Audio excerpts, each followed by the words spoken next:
नमस्कार, मैं हूं बालकृष्ण थरेजा। आप देख रहे हैं डेली लाइव। आइए शुरुआत करते हैं आज के मुख्य समाचारों की।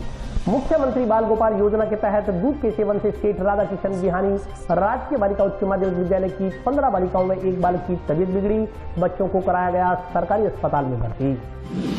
सहायक न्यायिक कर्मचारी की संदिग्ध मौत मामले में मुकदमा दर्ज करने की मांग को लेकर बेमियादी हड़ताल पर चल रहे न्यायिक कर्मचारी की हड़ताल शुक्रवार को तीसरे दिन भी जारी। जोहड़ पायतान की भूमि का सदुपयोग करने की मांग को लेकर गांव डबलीवास कुटुंब के ग्रामीणों ने जिला कलेक्टर को सौंपा ज्ञापन। ग्रामीणों ने की साधु ब्रांच नहर में मृत पड़े पशुओं को उठवाकर नहर की सफाई करवाई जाने की मांग। महिला थाना में जन सुनवाई का काम जारी। शुक्रवार को किया गया कई प्रकरणों का निस्तारण। और अब समाचार विस्तार से। मुख्यमंत्री बाल गोपाल योजना के तहत दूध का सेवन करने के कुछ देर बाद ही टाउन के सेठ राधाकिशन बिहारी राजकीय बालिका उच्च माध्यमिक विद्यालय में 15 बालिकाओं में एक बालक की तबीयत बिगड़ गई। सभी बच्चों को टाउन के राजकीय चिकित्सालय में भर्ती करवाया गया, जहां सभी बच्चों की तबीयत ठीक बताई जा रही है। मुख्यमंत्री बाल गोपाल योजना के तहत मंगलवार व शुक्रवार को वितरित किए जाने वाले दूध की गुणवत्ता पर पहले दिन सवालिया निशान लग गया है। योजना का शुभारंभ होने के बाद शुक्रवार को पहली बार बच्चों को दूध वितरण किया गया। इस दूध का सेवन करने कुछ देर बाद ही टाउन के सेठ राधाकिशन बिहानी राजकीय बालिका उच्च माध्यमिक विद्यालय की 15 बालिकाओं व एक बालक की तबीयत बिगड़ गई। कक्षा 3, 4 व 5 के इन बच्चों में किसी का जी मिचलाने लगा, किसी को उल्टी तो किसी को लूज मोशन की शिकायत हो गई। दूध पीने से तबीयत बिगड़ने का पता चलते ही स्कूल स्टाफ, शिक्षा विभाग के अधिकारियों के साथ प्रशासन में हड़कंप मच गया। स्कूल स्टाफ ने सभी 16 बच्चों को टाउन के राजकीय चिकित्सालय पहुंचाया। यहां सभी को ट्रॉमा सेंटर में भर्ती कर चिकित्सकों ने इलाज शुरू किया। एडीएम सहित शिक्षा विभाग के अधिकारी जिला अस्पताल की तरफ दौड़े। अभिभावक भी ट्रॉमा सेंटर पहुंचे और अपने अपने बच्चों का हाल जाना। बच्चों की हालत खतरे से बाहर होने पर सभी ने राहत की सांस ली। एडीएम प्रतिभा देवठिया, एसडीएम डॉक्टर अभी गर्ग सहित अन्य अधिकारियों ने भर्ती बच्चों से बात की। हालांकि अधिकारियों ने दूध की गुणवत्ता पर कोई संदेह नहीं जताया। वहीं चिकित्सकों का कहना था कि दूध में ही कोई कमी रही, जिसकी वजह से बच्चों की तबीयत बिगड़ी। प्रशासन की ओर से बच्चों को वितरित किए गए दूध के सैंपल लिए गए हैं। सैंपल की जांच करवाई जा रही है। जानकारी के अनुसार शुक्रवार सुबह टाउन के सेठ राधाकिशन बिहानी राजकीय बालिका उच्च माध्यमिक विद्यालय में बच्चों को पाउडर से दूध बनाकर पिलाया गया। दूध सेवन के कुछ देर बाद ही कुछ बच्चों ने घबराहट, उल्टी आने की बात स्कूल स्टाफ को बताई। इस पर स्कूल स्टाफ के हाथ पांव फूल गए। आनन फान में इन बच्चों को जिला अस्पताल लेकर गए और ट्रॉमा सेंटर में भर्ती करवाया। जिला अस्पताल पहुंचे अधिकारियों ने बताया कि टाउन के सेठ राधाकिशन बिहानी राजकीय बालिका उच्च माध्यमिक विद्यालय के कुछ बच्चों की तबीयत शुक्रवार को अचानक खराब हो गई। अभी तक यह नहीं पता चल पाया कि किस तरह से तबीयत बिगड़ी। सभी बच्चों की स्थिति ठीक है। एडीएम के अनुसार चिकित्सकों की ओर से सैंपल लिए जाने के बाद बालिकाओं की तबीयत खराब होने के कारणों का पता चल पाएगा। उन्होंने कहा कि इन 15 बालिकाओं के अलावा अन्य बालिकाओं को भी मुख्यमंत्री बाल गोपाल योजना के तहत शुक्रवार को दूध वितरित किया गया था। पूरे हनुमानगढ़ जिले के स्कूलों में दूध का वितरण किया गया। किस कारण से 15 बालिकाओं की तबीयत बिगड़ी, यह है जाँच का विषय है। सैंपल की रिपोर्ट आने के बाद ही इसका खुलासा हो सकेगा। स्कूल में ना बस उल्टी में तो नहीं आ रही थी मेरे, और ना मेरे बस सिर दर्द और पेट दर्द तो नहीं कर रहा था। सुबह आई थी तो आधी रोटी खा के आई थी। उसके बाद बस मेरे स्प्रे करवा के फिर हम सही थे। जब हमने दूध पिया ना, जब हमारी तबीयत खराब होगी। गवर्नमेंट के द्वारा चलाई हुई अभी ये दुग्ध योजना बच्चों के लिए 1 से 8 के लिए थी, और जिसमें हमने सुबह जो है बच्चों के लिए दूध गर्म किया क्वांटिटी अनुसार जिस हिसाब से करते हैं, और उसके बाद में बच्चों को वो पिलाया गया। टीचर्स ने पहले उसको चेक किया, उसके बाद में जो है बच्चों को पिलाया गया। बच्चों ने पीते ही कहते कि पेट में दर्द हो रहा है। उसके बाद तुरंत हमने बच्चों को फर्स्ट एड के लिए हॉस्पिटल में भी फ़ोन किया और शिक्षा विभाग के अधिकारियों को भी फ़ोन किया हमने। उसके बाद तुरंत हम गाड़ी में लेकर के बच्चों को यहाँ ट्रॉमा सेंटर हॉस्पिटल में पहुँचे। बच्चों के पेट में दर्द की थोड़ी सी शिकायत थी, उनका जी घबरा रहा था।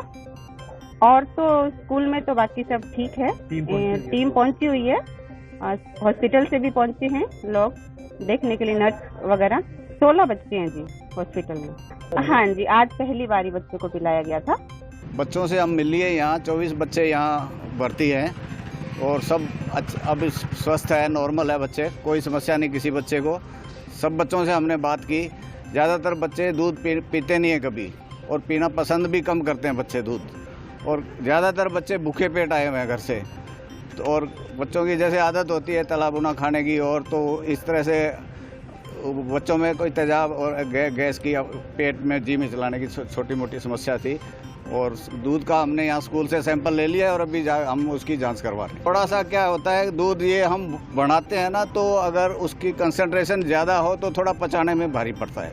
अगर पानी कम है और दूध गाढ़ा है तो वो भी पचाने में थोड़ा सा बच्चे को समस्या होती है। हर बच्चे का पाचन अलग होता है, तो उसी हिसाब से जैसे 280-85 बच्चों ने दूध पिया और यहाँ 24 बच्चे जो है यहाँ उनको थोड़ा जी मचलाने की समस्या हुई थी, जो अभी नॉर्मल है, कोई दिक्कत ही नहीं है। हमें नहीं लग रहा है ऐसी कोई संभावना कि दूध में कोई समस्या है, सिर्फ ये बच्चों की पाचन का ही है। भूखे पेट बच्चे हैं और बच्चे दूध से बचते भी हैं।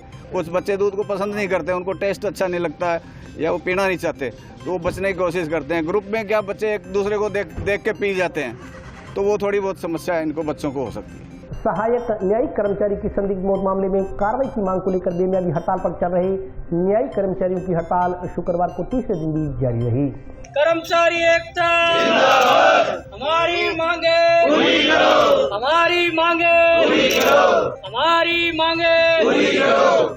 जयपुर के एनडीपीएस कोर्ट के सहायक कर्मचारी सुभाष मेहरा की संदिग्ध परिस्थितियों में न्यायिक अधिकारी के घर पर हुई मौत का मामला तूल पकड़ने लगा है। सहायक न्यायिक कर्मचारी सुभाष मेहरा की संदिग्ध मौत मामले में मुकदमा दर्ज करने की मांग को लेकर राजस्थान न्यायिक कर्मचारी संघ के बैनर तले प्रदेश भर में न्यायिक कर्मचारी बेमियादी हड़ताल पर हैं। इनकी हड़ताल शुक्रवार को तीसरे दिन भी जारी रही। इसके कारण न्यायिक कार्य भी प्रभावित हो रहा है। हनुमानगढ़ में शुक्रवार को भी न्यायिक कर्मचारियों ने कार्य का बहिष्कार किया। उन्होंने जयपुर के न्यायिक कर्मचारी सुभाष मेहरा को न्याय देने के साथ ही उचित जांच कर कार्रवाई की मांग भी रखी। न्यायिक कर्मचारी संघ जिलाध्यक्ष घनश्याम तिवारी ने कहा कि जयपुर में कार्यरत कर्मचारी सुभाष मेहरा को लगातार प्रताड़ित किया जा रहा था, इसके कारण उनके साथ यह वारदात हुई है। उन्होंने आरोप लगाया कि सुभाष मेहरा ने आत्महत्या नहीं की बल्कि साजिश के तहत उसकी हत्या की गई है, लेकिन इस मामले में पुलिस की ओर से कोई कार्रवाई नहीं की जा रही और मुकदमा तक दर्ज नहीं किया गया। इसके कारण प्रदेश भर के न्यायिक कर्मचारियों में रोष व्याप्त है। उन्होंने कहा कि सुभाष मेहरा की मौत का रहस्य स्पष्ट नहीं हो पाया है, हमारी कहीं भी सुनवाई नहीं हो रही है। हम न्यायिक कर्मचारी हैं और कानून की पूरी कार्यप्रणाली को जानते हैं, लेकिन आज बड़ी विडंबना है कि हमारे सहयोगी कर्मचारी की मौत के बाद पुलिस ने हमारी एफआईआर तक दर्ज नहीं की है। राजस्थान पुलिस किसी न किसी दबाव में है या फिर तानाशाही रवैया अपना रही है। इतना विरोध होने के बावजूद भी पुलिस ने न्यायिक कर्मचारी की मौत के मामले में एफआईआर तक दर्ज नहीं की है। न्यायिक कर्मचारियों ने पीठासीन अधिकारी एनडीपीएस न्यायाधीश के विरुद्ध विभागीय जांच, मृतक सुभाष मेहरा की हत्या की सीबीआई जांच, अपराध से संबंधित साक्ष्यों को नष्ट करने और मोबाइल सिम छिपाने वाले व्यक्तियों अधिकारियों के विरुद्ध भी विभागीय और अन्य कार्रवाई की मांग की है। इसी के साथ पीड़ित परिवार को 50 लाख रुपए का मुआवजा और परिवार के एक सदस्य को राजकीय नौकरी दिए जाने की मांग की गई है।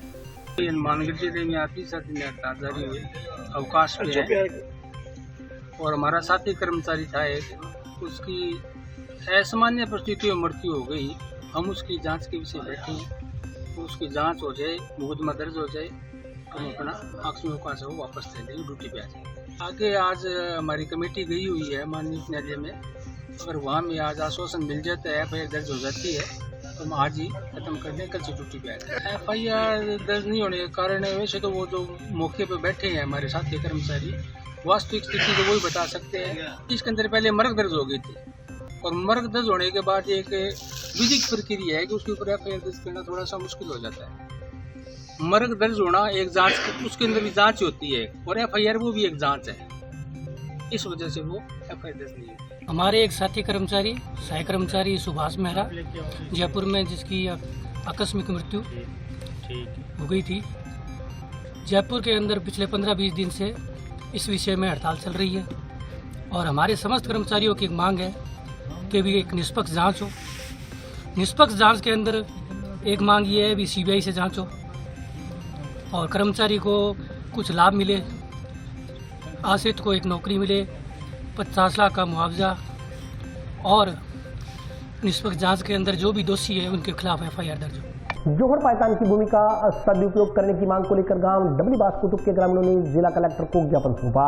जोहड़ की जगह का सदुपयोग करने की मांग को लेकर ग्राम पंचायत डबलीबास कुतुब के ग्रामीणों ने जिला कलेक्टर व उप वन संरक्षक को ज्ञापन सौंपा। प्रतिनिधिमंडल में शामिल लोगों ने बताया कि ग्राम पंचायत डबलीबास कुतुब के वार्ड नंबर 11 में सन 1905 से जोहड़ बना हुआ है, जो की मौके पर ग्रामीण आबादी के बीच में स्थित है, जिस पर काफी पेड़ पौधे लगे हुए हैं। जोहड़ की भूमि बरसाती पानी व जल स्वावलंबन के लिए संरक्षित की गई है, परंतु ग्राम पंचायत डबलीबास कुतुब के वर्तमान सरपंच व ग्राम विकास अधिकारी द्वारा अपने पद का दुरुपयोग करते हुए जोहड़ में गंदा पानी एकत्रित करने के लिए मौके पर मौजूद होकर जेसीबी से हरे पेड़ों को काटकर बेचने की नीयत से किसी निजी व्यक्ति के घर में रखवा दिए गए हैं। उन्होंने बताया कि उक्त दोनों व्यक्तियों द्वारा जोहड़ में अवैध रूप से मिट्टी खनन करते हुए 20 फुट गहरा कर मिट्टी को अन्यत्र सड़क बनाने के लिए डलवा दिया गया है। उन्होंने कहा कि जोहड़ ग्रामीण आबादी के बीचों बीच स्थित है और इसमें गंदा पानी इकट्ठा होने पर बीमारियां पैदा होती हैं और बदबूदार माहौल होने पर ग्रामीणों का जीना मुश्किल हो जाता है। जोहड़ के नजदीक एक धार्मिक स्थल भी है और उक्त जगह पर गंदा पानी इकट्ठा होने पर जान माल के नुकसान होने का भी डर बना रहता है। ज्ञापन में वर्तमान सरपंच व ग्राम विकास अधिकारी पर बिना अनुमति के हरे पेड़ काटने व मिट्टी खनन करने पर कानूनी कार्रवाई करते हुए उक्त जोड़ की जगह को यथास्थिति बनाए रखने के लिए पाबंद करने की मांग की गई है। प्रतिनिधिमंडल में पूर्व सरपंच गुरजन सिंह, कौर सिंह, दर्शन सिंह, लखविंदर सिंह आदि शामिल रहे। वन विभाग को आए थे जो अपने ग्राम पंचायत हॉस्पिटल के एक जनानी जो पीने पानी के लिए बिकी बोलते उसको पढ़ाने, उसके अंदर पेड़ थे और वो पेड़ उखाड़े गए हैं और उसके अंदर 15-20 फुट खड्डा गहरा कर दिया गया और वहाँ आस-पास में आबादी भूमि है, बसी हुई है, बच्चे हैं, फालतू पशु है, जैसे कि उस खड्डे में गिर गए तो उसका भी नुकसान होने का डर है और बच्चों का गिरने का भी है। तो पास में बिल्कुल द्वार के अंदर आ गई है, वहाँ पर वो उसको जो जनानी को गंदा पानी पाने के लिए सरपंच कोशिश कर रहा है और उसको पक्का करवाने को कह रहे हैं। मांग हमारी ये है कि उसको जो पीने के पानी के लिए तो बनाया जाए तो कोई दिक्कत नहीं है, और गंदा पानी डालते हैं तो उसमें प्रदूषण होगा, बीमारियाँ फैलेगी, गांव के बिल्कुल अंदर है, तो वो काम गलत है। पीने के पानी के लिए बनाए तो कोई दिक्कत नहीं है हमारे को। पुलिस महानिदेशक के निर्देशानुसार महिला थाना में निरंतर जनसुनवाई का क्रम जारी है। शुक्रवार को राजीनामा के जरिए कई प्रकरणों का निस्तारण करवाया गया। पुलिस महानिदेशक के निर्देशानुसार पूरे राजस्थान के महिला थानों में जन सुनवाई का क्रम जारी है। इस संदर्भ में जानकारी देते हुए महिला थाना प्रभारी मोनिका बिश्नोई ने बताया कि पुलिस महानिदेशक ने दोपहर 12 बजे से लेकर 1:30 बजे तक जन सुनवाई करने के निर्देश दिए हैं। पुलिस महानिदेशक की आदेशों की अनुपालना में लगातार जन सुनवाई की जा रही है। इसी क्रम में शुक्रवार को राजीनामे के जरिए कई मामलों का निस्तारण किया गया। उन्होंने बताया कि जन सुनवाई के दौरान अधिकांश पारिवारिक मामले आते हैं, जिनमें दोनों पक्षों को बिठाकर राजीनामे के जरिए मामलों का निस्तारण करवाया जा रहा है। श्रीमान डीजीपी साहब राजस्थान के निर्देशानुसार व पीएचक्यू की मंशा के अनुरूप व श्रीमान एसपी साहब के नेतृत्व में दिनांक 20 नवंबर 2022 से निरंतर 12 से लेकर 1:30 बजे तक सभी एसएचओ अपने ऑफिस में उपस्थित रहकर जन सुनवाई का कार्यक्रम प्रस्तावित था, जो 20 तारीख से निरंतर हमारे थाने पर सर्व रूप से चल रहा है। इसमें ज़्यादातर जगह घरेलू मामले आते हैं पारिवारिक, तो उसमें बैठकर हम लोग खुद काउंसलिंग करवाते हैं, परिवादियों को सुनते हैं। अगर किसी में प्रकरण दर्ज करने का होता है तो प्रकरण दर्ज कर अग्रिम कार्रवाई की जाती है। और अभी वक्त ब्रेक का हाजिर होता हूँ छोटे से ब्रेक के बाद।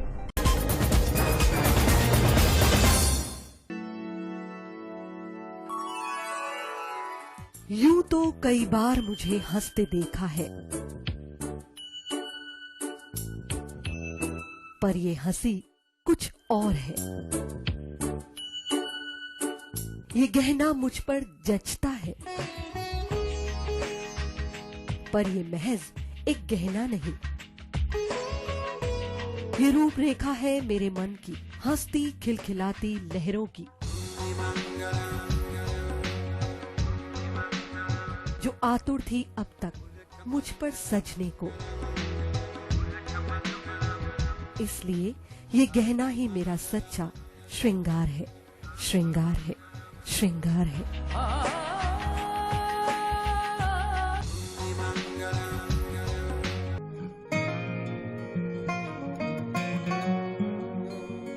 बेटा सतीश, देख बेटा, बिजली का बिल आया है, कोई छूट भी मिली है क्या? बजट में तो मुख्यमंत्री जी छूट देने के लिए बोल रहे थे। अरे हाँ माँ, इसमें तो 750 रुपए कम करके आए हैं। अरे वाह, धन्यवाद मुख्यमंत्री जी। सिर्फ आपको ही नहीं, प्रदेश में ये छूट किसी न किसी रूप में सभी को मिल रही है।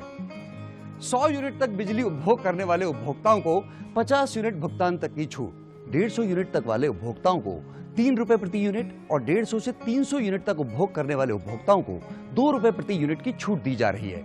याद रहे, बिजली की बचत ही बिजली का उत्पादन है। ब्रेक के बाद स्वागत है। आइए नजर डालते हैं अगले समाचारों पर। लॉयंस क्लब भटनेर द्वारा आज जंक्शन में तिलक सर्कल पर पौधारोपण किया गया। लायंस क्लब भटनेर द्वारा विश्व प्रदूषण दिवस पर जंक्शन स्थित तिलक सर्कल में पौधारोपण किया गया। इस संदर्भ में जानकारी देते हुए क्लब के मनजिंदर सिंह लेगा ने बताया कि क्लब सदस्यों द्वारा इस चौक को गोद लिया गया तथा निरंतर यहां पर्यावरण संरक्षण के लिए पौधारोपण और उसकी देखरेख रख रखाव किया जाएगा। क्लब सदस्यों ने बताया कि शुक्रवार को तिलक सर्कल पर 40 पौधे लगाए गए और इसके रख रखाव का संकल्प भी लिया गया। इस मौके पर नरेश महन, जमीलुद्दीन पठान सहित क्लब के अन्य सदस्य मौजूद रहे। आज विश्व प्रदूषण दिवस पर लॉयंस क्लब भटनेर द्वारा जो तिलक सर्किल है उस पर पौधे लगाए गए और सभी ने ये संकल्प लिया है। लॉयंस क्लब बटरेर के हमारे नरेश मेहन जी ने इस चौक को गोद लिया है और इन्होंने हमें बताया कि इस चौक पर को सुंदर बनाएंगे और ग्रीनरी इसमें लगाएंगे और पौधों आज 40 पौधे इन्होंने लगाए और इन्होंने कहा इसकी साफ़ सफाई का जिम्मा उन्होंने लिया है। और ये बहुत ही अच्छी बात है कि पर्यावरण जो है उसकी सुरक्षा, पर्यावरण की सुरक्षा करना हमारा नैतिक दायित्व है। पोल्यूशन जितना भी कम फैले उससे आम जीव जंतु पशु हैं या मानव हैं अपने, उनकी जो स्वास्थ्य के लिए बड़ा दुष्प्रभाव डालता है पोल्यूशन। इसकी रोकथाम करनी जरूरी है, जिसके लिए उचित कदम उठाने चाहिए और ज़्यादा से ज़्यादा पेड़ लगाने चाहिए। ग्रामीणों ने सादुल ब्रांच नहर में मृत पड़े पशुओं को उठवाकर नहर की सफाई करवाई जाने की मांग की है। सादुल ब्रांच के इर्द गिर्द रहने वाले प्रबुद्ध नागरिकों ने नहर में पड़े मृत पशुओं को उठाने की मांग की है। नहर के इर्द गिर्द रहने वाले लोगों ने कहा कि सादुल ब्रांच में इन दिनों नहरबंदी चल रही है। नहर में पिछले काफी दिनों से मृत पशु पड़े हैं। इस संदर्भ में जिला प्रशासन, सिंचाई विभाग अथवा संबंधित किसी भी विभाग ने कोई संज्ञान नहीं लिया है। उन्होंने कहा कि मृत पशुओं के शरीर से बदबू फैल रही है और बीमारियां फैलने की आशंका पैदा हो गई है। नागरिकों ने कहा कि सिंचाई विभाग द्वारा यही पानी ग्रामीणों को पीने के लिए दिया जाता है। इस पानी को पी करके ग्रामीणों का स्वास्थ्य खराब हो सकता है। उन्होंने कहा कि यह विडंबना की बात है कि प्रशासन और सिंचाई विभाग इधर झांकने तक नहीं आया कि नहर में किसी मानव का शरीर पड़ा है अथवा किसी पशु का। नागरिकों ने शीघ्र अतिशीघ्र नहर में से मृत पशुओं को उठाकर नहर की सफाई करवाई जाने की मांग की है। अपनी पड़ोस में अपनी नहर के साथ में जमीन पड़ती है और ये हफ्ते भर हो गया है, नहर में गाय गिरी पड़ी है, पर इस चीज का कोई प्रशासन इस पर निर्णय नहीं ले रही है। तो हमारी मांग यही है अभी प्रशासन इसको मतलब निकलवाए और ये जो पानी चल रहा है लोग पी रहे हैं और बीमारियों से घेराव, अब ऐसी बीमारियां बहुत ज़्यादा फैल रही है। कोरोना वगैरह जैसे ये चल रहा है, अलग अलग प्रकार की बीमारियां चल रही है, तो ये पानी पीने से आदमी बीमार ही पड़ेंगे। समस्या तो ये बदबू बहुत ज़्यादा आ रही है, हफ्ता हो गया जी, किसी को इसको कोई ध्यान ही नहीं दे रहा इस चीज़ पर। हेड पे भी चले गए हैं, उनको क्या भी पानी मतलब ज़्यादा इसको निकलवाया जाए और जब पानी छोड़ा जाए तो आगे तो निकले, बदबू तो ना आए। कम से कम यहाँ लोग सारे बदबू से परेशान हो रहे हैं, बहुत ज़्यादा बदबू आ रही है, पर इस पर कोई निर्णय नहीं ले रहा जी। ये नहर के अंदर, मोडिया नहर के अंदर पिछले कम से कम सादुल ब्रांच के अंदर पिछले कम से कम एक हफ्ते से अधिक नहर के अंदर ये बह के कोई गाय आई है। तो सोमवार से नहर बंद है। यहाँ के प्रशासन को इस बात की कोई फिक्र नहीं कि हमारी नहर के अंदर जानव पड़ा है कि मानव पड़ा है, कोई किसी प्रकार के क्या है, और उसका प्रदूषित पानी लोगों को, जनता को पिला रहे। एक सोमवार से ये पड़ी है और किसी ने ये इस बात की तरफ संज्ञान नहीं दिया कि भाई यहाँ पशु पड़ा है कि मानव पड़ा है, किस तरह की उसकी देख के अगर पड़ा है तो उसको निकालें। और ये नहर जो है, जहाँ तक पानी जाता है, लोग बीमारियों का घर जो है पानी को पीते हैं, उससे बीमारियां फैलती हैं। हम ये प्रशासन से कहना चाहते हैं, इस तरह निगलेंसी जो है, जो लोग कर रहे हैं, उनके खिलाफ में कार्रवाई होनी चाहिए। मैं जिला कलेक्टर महोदय के माध्यम से इस बात को कहना चाहता हूं कि ये गाय जो है पिछले एक हफ्ते से कम नहर के अंदर बहकर आई है या किसी ने मार के गिरी है, इस बात की भी जांच करनी चाहिए भी ये किस तरह की कार्रवाई किसने की है। स्वामित्व योजना के तहत शुक्रवार को गांव सेजीपुरा में ड्रोन से नक्शे बनाने का काम किया गया। राज्य सरकार की महती स्वामित्व योजना के तहत सेजीपुरा के चक 33 SSW, 34 SSW, 37 SSW तथा 5 ARW, 4 ARW में आज ड्रोन के माध्यम से नक्शे बनाने का काम किया गया। इस संदर्भ में जानकारी देते हुए सेजीपुरा के सरपंच संदीप सिंह सिद्धू ने बताया कि ड्रोन सर्वे से पूर्व इलाके के हल्का पटवारी द्वारा सीमा ज्ञान करवाया गया। सीमा ज्ञान करवाने के पश्चात चूना मिट्टी से उसकी मार्किंग की गई। इसके बाद ड्रोन सर्वे से नक्शा बनाने का काम किया गया। सरपंच सिद्धू ने बताया कि इससे क्षेत्र के 100% लोगों को लाभ मिलेगा। राज्य सरकार द्वारा संचालित स्वामित्व योजना के तहत हमारी ग्राम पंचायत सेजीपुरा के चक 33 SSW, 37 SSW, 36 SSW, 5 ARW, 4 ARW का पटवारी जी द्वारा सीमा ज्ञान करवाया गया। उसके बाद चूना मार्किंग की गई। वह आज ड्रोन के द्वारा ग्राम पंचायत के सभी चक्कों की आबादी भूमि का नक्शा तैयार किया जा रहा है। मैं समझता हूँ इस योजना से ग्राम पंचायत के 100% परिवारों को लाभ मिलेगा। जंक्शन स्थित baby happy modern PG college में स्नातक व बीए बीएड यानी इंटीग्रेटेड कोर्सेज में 100% अंक हासिल करने वाले विद्यार्थियों को सम्मानित किया गया। जंक्शन स्थित baby happy modern PG college में 4 वर्षीय स्नातक बीए बीएड व बीएससी बीएड यानी इंटीग्रेटेड कोर्सेज का परिणाम 100% रहा है। कॉलेज के 37 छात्र छात्राओं ने यूनिवर्सिटी स्तर पर सफलता हासिल कर कॉलेज का नाम रोशन किया। शुक्रवार को कॉलेज कैंपस में प्रबंधन की ओर से प्रतिभाओं का अभिनंदन किया गया। कॉलेज प्रबंध समिति के डायरेक्टर तरुण विजय ने बताया कि युवाओं के समय व धन की बचत पर हमारा विशेष फोकस रहता है। पहले ग्रेजुएशन व बीएड की डिग्री हासिल करने में 5 साल लग जाते थे, आज भी वही प्रक्रिया है, लेकिन इंटीग्रेटेड कोर्स करने से विद्यार्थियों का बेशकीमती 1 साल बच जाता है। उन्होंने बताया कि युवाओं के लिए फायदेमंद कोर्सेज को लागू करने में महाविद्यालय कभी देरी नहीं करता। जिन कोर्सेज से युवाओं का भविष्य संवर जाए उसे कॉलेज में लागू करने का भरसक प्रयास रहता है। कॉलेज के छात्र छात्राओं ने जिस तरह से मेहनत की, सर्वश्रेष्ठ परिणाम हासिल हुआ है। उन्होंने कहा कि एजुकेशन के क्षेत्र में कैरियर बनाने का सबसे बेहतर कोर्स इंटीग्रेटेड कोर्स है। 12वीं कक्षा के बाद विद्यार्थी इस कोर्स के लिए प्रयास कर सकता है। इसके लिए भी प्री टेस्ट की प्रक्रिया है। इस मौके पर रौनक विजय, डॉक्टर संतोष चौधरी, डॉक्टर सुमित महला, doctor Mamta Sharma, doctor Kaluram Verma, doctor राज महला, कमलदीप सिंह, दलीप वर्मा, राजकुमार शर्मा, परमदीप कौर सहित अन्य लोग उपस्थित रहे। मेरा बीएससी बीएड 3rd ईयर में 89% के साथ उत्तीर्ण किया है और कॉलेज का वातावरण पढ़ाई के प्रति बहुत अनुकूलित है। लाइब्रेरी, लैब, सभी प्रकार की सुविधा यहाँ पे मिल रही है और मैं 2nd ग्रेड की तैयारी कर रहा हूँ और सभी बच्चों को आगे मोटिवेट करूँगा कि वह इस कॉलेज से अध्ययनित रहे। मैं अपने माता पिता, कॉलेज के सभी टीचरों का बहुत धन्यवाद करता हूँ। BSc BEd 1st year, 2nd year, 3rd year, 4th year के जो टॉपर स्टूडेंट थे उनका सम्मान किया गया है। मैं उन सभी छात्र छात्राओं को जिन्होंने यूनिवर्सिटी को और महाविद्यालय को टॉप किया उसके लिए मैं संस्था की तरफ से बहुत बहुत बधाई देना चाहूँगा और टॉप करने के लिए मैं छात्र छात्राओं के साथ साथ स्टाफ को भी बधाई देना चाहूँगा कि हमारे महाविद्यालय की एक परंपरा है कि विश्वविद्यालय के जो भी परिणाम घोषित होते हैं उसमें हमारे महाविद्यालय के छात्र छात्राएँ हमेशा अग्रणी रहे हैं और उसी परंपरा को बरकरार किए हुए हैं। इसके लिए मैं इस छात्र छात्राओं को और स्टाफ को बहुत बहुत बधाई। तो आज के लिए बस इतना ही। कल फिर हाजिर होता हूँ नए समाचारों के साथ। तब तक के लिए नमस्कार।